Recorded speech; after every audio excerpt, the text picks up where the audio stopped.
দর্শক, সংবাদ সারাদেশ 24-এর live page থেকে আপনাদের শুভেচ্ছা স্বাগতম জানাচ্ছি মানিকগঞ্জের সাটুরিয়া উপজেলা স্বাস্থ্য কমপ্লেক্সের সামনে থেকে। দর্শক, আপনারা জানেন দেশে উন্নয়ন কিন্তু যথেষ্ট হয়েছে এবং উন্নয়ন যে করে থাকে এলজিডি সহ রোডস অ্যান্ড হাইওয়ে বিভিন্ন সংস্থা উন্নয়ন করে থাকে। সেই আপনার সাটুরিয়া বাজার থেকে এখানে মানিকগঞ্জ বাস স্ট্যান্ড এবং নয়ডাঙ্গি বাস স্ট্যান্ডে যাওয়ার জন্য এই উপজেলা স্বাস্থ্য কমপ্লেক্সের যে রাস্তাটি ব্যবহার করা হচ্ছে, এই রাস্তা সেই সাটুরিয়া জমিদার বাড়ি হতে সাটুরিয়া উপজেলা থেকে প্রতিদিন শত শত লোক কিন্তু এখানে মানিকগঞ্জ সহ ঢাকায় যাতায়াত করে থাকে। এটা ঠিক আপনার সাটুরিয়া বাস স্ট্যান্ড থেকে একটু আগে, অর্থাৎ আপনার সাটুরিয়া উপজেলা স্বাস্থ্য কমপ্লেক্সের আগে মোড় আছে, সেই মোড় দেখেন এখানে কিন্তু যথেষ্ট পানি জমে আছে। আপনার টানা কয়েকদিন যাবতীয় বৃষ্টি হচ্ছে, আপনারা জানেন বাংলাদেশে, সেই হিসাবে এখানে বৃষ্টি জমে আছে। এখন মোট কথা হলো বৃষ্টি হলে পানি জমবে, কিন্তু যে বিষয়টা সেটা হলো বাংলাদেশের যে উন্নয়ন করছে, উন্নয়নের কেন এই উন্নয়নটা বাংলাদেশের এখনো সুফল বয়ে আনছে না, সেই বিষয় হলো আমার আলোকপাত।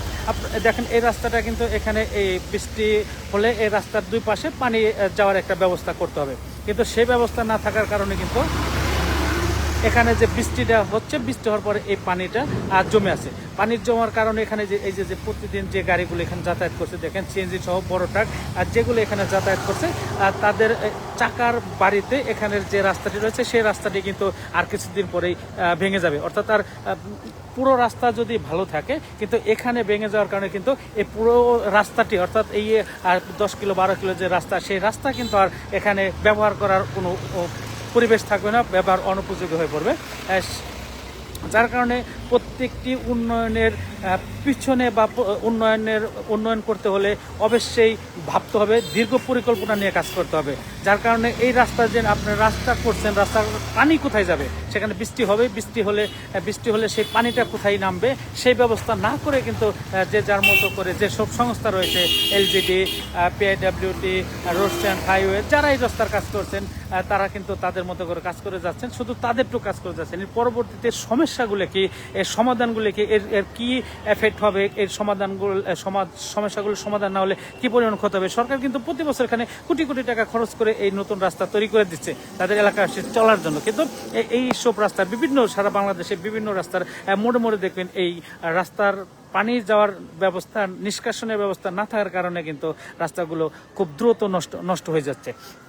এখানে এই যে মানিকগঞ্জ সাটুরিয়া উপজেলার ঠিক রাস্তার একই চিত্র। এই রাস্তাটি বড় বড় গাড়ি যাওয়ার কারণে সাটুরিয়া উপজেলা থেকে এই রাস্তাটি এই রাস্তার এই পানিগুলো যদি ব্যবস্থা না করে, এটা আসলে কে দেখবে? এখান থেকে পানি বের হয়ে যাওয়ার এই কাজটা কার? এটা প্রশ্ন থাকতে পারে জনগণের। তবে এখানে যেটা ধরা যায়, রাস্তাটা যেহেতু যে করে এলজিডি অথবা রোডস অ্যান্ড হাইওয়ে, সম্ভবত এটা রোডস অ্যান্ড হাইওয়ের রাস্তা, রোডস অ্যান্ড হাইওয়ের যদি রাস্তা হয়, সেই রাস্তাটা কিন্তু এই রোডস অ্যান্ড হাইওয়ের এই পানিগুলো কোথায় যাবে, পানি নিষ্কাশনের ব্যবস্থা কোথায় হবে, সেই ব্যবস্থা করেই কিন্তু রাস্তা করা উচিত। তা না হলে কিন্তু আপনি যত টাকাই উন্নয়ন করেন না কেন, প্রতি বছর হাজার হাজার কোটি টাকা উন্নয়ন হবে, কিন্তু উন্নয়নের সুফল আপনারা পাবেন না। যার কারণে বাংলাদেশ দীর্ঘ 50 বছরের বেশি স্বাধীনতা হয়েছে, আমরা কিন্তু এখনো এশিয়া মহাদেশের ভিতরে আমরা সর্বনিম্ন স্তরে পৌঁছে রয়েছে। যে যতগুলোকে আগের সরকার তারা বলেছেন ডিজিটাল বাংলাদেশ, তারপর আপনার স্মার্ট বাংলাদেশ যদি এটা হয়, তাহলে আপনারা উন্নত বিশ্বে গেলে তারা কি বলবেন? এটা কোনো স্মার্ট বা কোনো ধরনের পড়ে না। আমরা এশিয়ার ভিতরে সর্বনিম্ন স্তরে একটি দেশ হিসেবে এক নম্বরে রয়েছে। আমাদের পরিকল্পনা অবকাঠামো দিক দিয়ে আমাদের পরিকল্পনা চেঞ্জ করতে হবে, দীর্ঘমেয়াদী করতে হবে। যার কারণে এই সব পানি সহ অন্যান্য যেসব